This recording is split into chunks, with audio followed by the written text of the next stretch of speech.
Pakistani cricket team کے سابق کپتان شاہد آفریدی نے انکشاف کیا ہے کہ ان کو پاکستان بھارت دونوں سے متعدد فلموں کی آفر ہو چکی ہے، لیکن انہوں نے کام کرنے سے انکار کر دیا ہے۔ شاہد خان آفریدی نے حال ہی میں سما سپورٹس کے پوڈ کاسٹ میں شرکت کی، جہاں انہوں نے کرکٹ سمیت دیگر معاملات پر کھل کر بات کی۔ انہیں پہلی بار بھارتی کرکٹر روی شاستری نے بوم بوم کا خطاب دیا تھا۔ سن 2005 یا 2006 میں جب انہوں نے بھارتی شہر کانپور میں شاندار اننگز کھیلی تو روی شاستری نے انہیں بوم بوم کہا، جس کے بعد یہ خطاب ان کے نام کا حصہ بن گیا۔ قومی آل راؤنڈر نے بتایا کہ ابتدائی طور پر انہیں بطور باؤلر قومی ٹیم کا حصہ بنایا گیا تھا، لیکن پریکٹس کے دوران جب وسیم اکرم سمیت دیگر کھلاڑیوں نے ان کی بیٹنگ دیکھی تو انہیں اوپننگ میں کھلانے کا فیصلہ کیا گیا، اور پھر انہوں نے چانس کو غنیمت سمجھتے ہوئے ذمہ داری کا مظاہرہ کیا اور یوں وہ اوپنر بھی بن گئے۔ شاہد آفریدی کا کہنا تھا کہ انہوں نے اپنے والدین کی مرضی سے شادی کی جو کہ کامیاب ہوئی، اور والدین کی رضامندی سے کی جانے والی شادیاں کامیاب ہوتی ہیں۔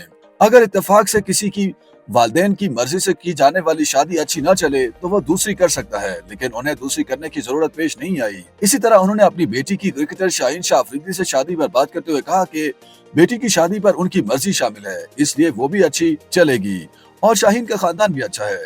پوڈ کاسٹ میں انہوں نے دیگر معاملات پر بات کرنے کے علاوہ اداکاری اور ماڈلنگ پر بھی بات کی اور کہا کہ ہر انسان کو وہ کام کرنا چاہیے جس میں اس کی مہارت ہو۔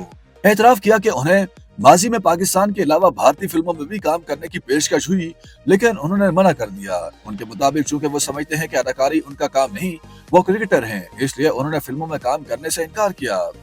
سابق قومی کپتان کے مطابق البتہ وہ اشتہارات میں تب بھی ماڈلنگ کرتے تھے اور مستقبل میں بھی کرتے رہیں گے، لیکن اداکاری ان کے بس کی بات نہیں۔ اگرچہ شاہد آفریدی نے انکشاف کیا کہ انہیں فلموں میں کام کی پیشکش ہوئی تھی، لیکن انہوں نے واضح نہیں کیا کہ انہیں کس طرح کے کرداروں کی پیشکش ہوئی تھی۔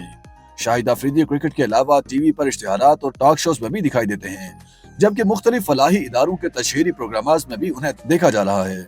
YouTube پر گوگلی نیوز دیکھنے کے لیے youtube.com کی سرچ بار میں googly news T V type کریں۔ گوگلی نیوز کے پیج پر سرخ رنگ کے سبسکرپشن والے بٹن پر کلک کرنا نہ بھولیے۔ YouTube پیج پر اپلوڈ ہونے والی ویڈیوز سے باخبر رہنے کے لیے بیل آئیکن پر کلک کیجیے۔ آپ کو ہر نئی ویڈیو کے بارے میں نوٹیفیکیشن موصول ہو جائے گا۔